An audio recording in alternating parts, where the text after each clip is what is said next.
Hey folks, welcome to Open Gaming Den. Today we're unboxing the game Skate Summer, designed by Randy Riemann and published by Pandasaurus Games. This is definitely a very bright and colorful box, and it's a theme that I've not seen a lot in board games. In fact, I'm not really sure I've seen this ever in board games. There might be one or two exceptions to it, but it's definitely a very uncommon one, which is why I was pretty excited about trying it out. And I've heard some good things, seen a couple of reviews, and they were all pretty favorable. So I'm excited about trying this out and seeing what's inside for this one. Now, at very first glance, it's a very bright and colorful box, very bright artwork, evocative. So overall, looks quite good. But let's crack into it and see what's happening in here. Now, before we do that, we will check out just the back of the box very quickly. So the game does play 2 to 5 players, expected to be played in roughly 45 to 60 minutes, ages 14 and up. So it goes up to 5 players, which is quite good.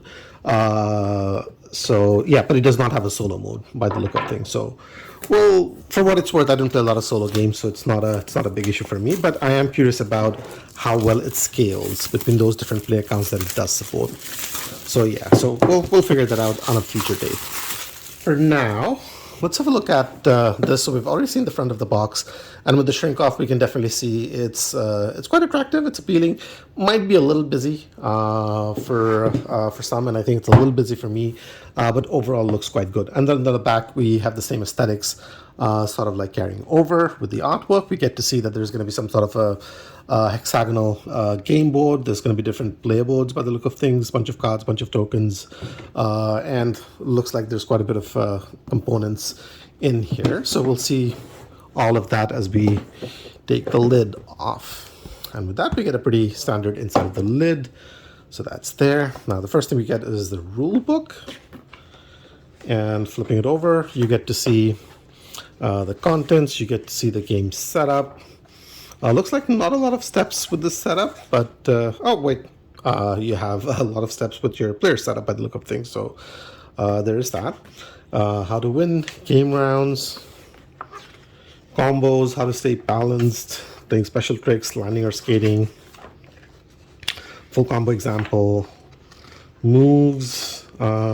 So does not feel like it's a very light game because there's quite a few pages. There's a few different things to it. Now, there's a lot of artwork taking up big chunks of those pages as well. So do consider that. As you can see here, combo example is just one big page that's has an illustrated example in there, right? And then you have the round end of game, and then at the back of the rule sheet you have nice little rules reference here for yourself. So overall, I like the looks of this one quite a bit. Hopefully the visuals make it quite easy to learn and pick up the game. But yeah, so that's Skate Summer's rule book. Now we have this, which we don't care about. We get, what is this? Oh, this is a brochure for all the other games. That we'll put aside for now. We get a bunch of cardboard tokens. The game board is still here, so we'll worry about that in a second. These are all punching out well, not too bad. Quality of the cardboard stock is average, I would say, maybe slightly, very, very slightly on the thinner side than not, but I'm gonna call it average and let it be. So, but they're generally punching out quite well, no issues there. Then we get these player boards, and this one punches out quite well. And actually these sections punch out too, so looks like you will have some sort of a marker on here to keep track of these. Not dual lid, but you know, it works quite as well as long as this is not falling off the table. It should be fine. And then yeah, and then you have some artwork in the back here. Nice, I like it. So that's that, and then these I assume will be sort of like your avatars that you will pick, and then they will go off to the side of the game board, if I'm not mistaken, something like that. Is that it? I think that's it. Yeah. So we'll say that's it, right? So we have 2 punch boards. We have 4 more player boards, and they're all looks like they're all broken down by different player colors. You have orange, pink / reddish, blackish, purplish, and then what was that, greenish. Yeah, so you have all of these. I'm not going to go through all of these because they're pretty much the same thing, and this actually just punched itself out, so that's good. We have these. We have a lot more tokens. So we're going to sort those out on a later point.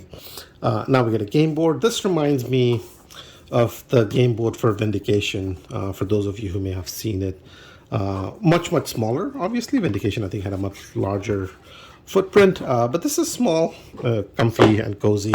In fact, we can probably fit it all here in the camera, and yes, we can. So there you go.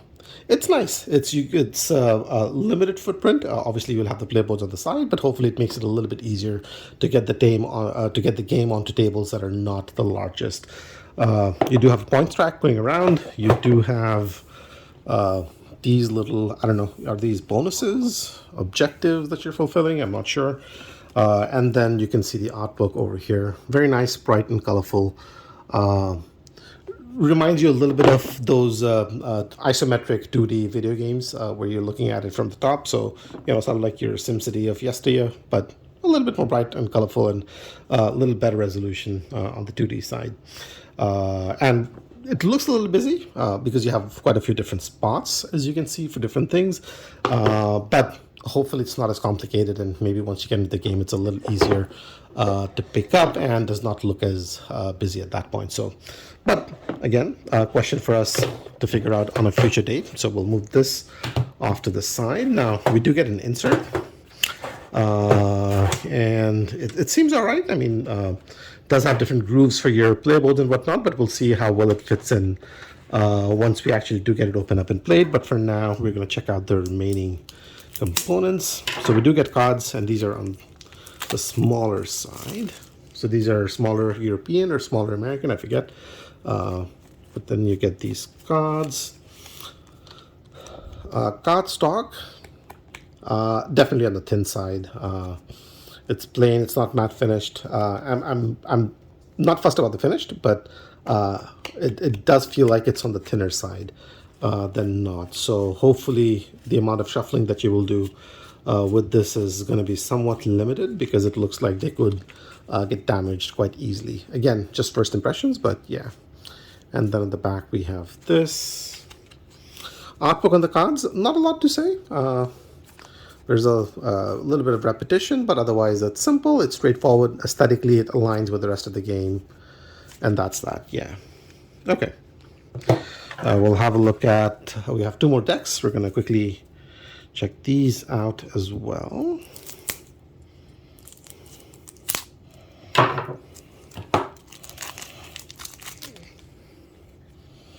This is the second deck, and these are special tricks. So those were just tricks. These are more special for whatever that's worth. And then, yeah, similar artwork style. There's a little bit more iconography on these cards, so there's a little bit more happening, I assume. But artwork, again, is very consistent. So that's that. And then we have this third deck. And these are labeled tricks, which is the same as we had in the first one. There you go. Yeah.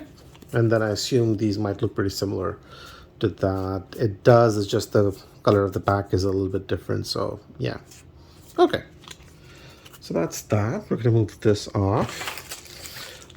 We get meeples and markers of sorts. But I don't think these are wooden. No, these are definitely plastic. Yeah, so you get your skater dude or dudette. It's in plastic. You see the skate underneath it. And I'm assuming these are points markers if you have a points track going around the table. And then you have 5 of these in 5 different play colors. So that's that. And then the last item we have are going to be, oh no, wait, sorry, I take that back. There's more of these cubes. I'm not going to bring it out, but I will confirm that these are plastic based on the texture, look, and the sound. It's not wood, I'm pretty certain. And then, of course, we have these dice. These are bright and colorful.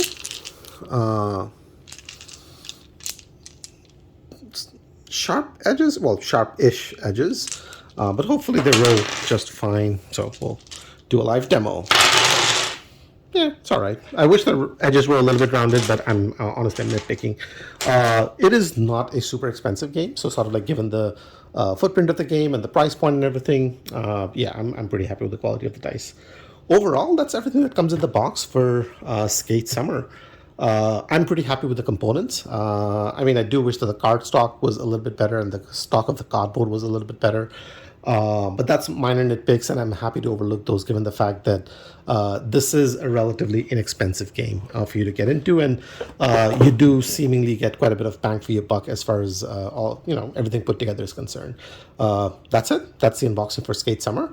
Hopefully, I will also have a tutorial for this going out in about the next 1 week. So as soon as that goes up, I will have the link for that updated down below. So if you do want to learn how to play the game without necessarily having to go to the rulebook, check it out. It should be there shortly.